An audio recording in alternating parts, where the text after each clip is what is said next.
Patricia Hearst was a young socialite and heiress of an American publishing company.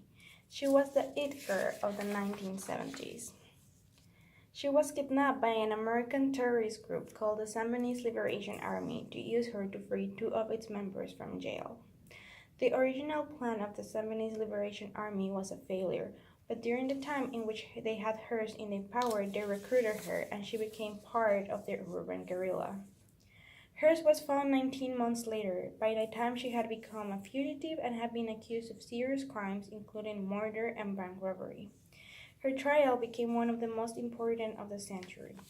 Although the prosecution claimed that she had joined the Sandinist Liberation Army by free will, she said that she had been raped and threatened to death. She was found guilty of bank robbery, but her sentence was commuted by President Jimmy Carter and later pardoned by President Bill Clinton, thanks to her family's political connections. Patricia Hearst was on the cover of Newsweek 7 times, which is the equivalent of being on the trending page of all newspapers.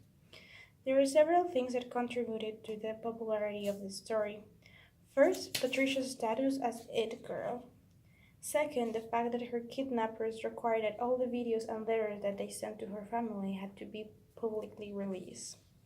Third was that her kidnapping occurred when live TV was gaining popularity, and TV channels were ready to cover as much of the story as they could. In general, media was not ready to cover a story with so many ups and downs, and every time something new happened, the frame of the story would change. At the beginning, Patricia was a poor innocent victim, to later become one of the most persecuted terrorists. This case was revolutionary for media for two reasons. It laid the foundation for live coverage of dramatic events, and it changed the way kidnapped victims were treated by media, especially after they were liberated.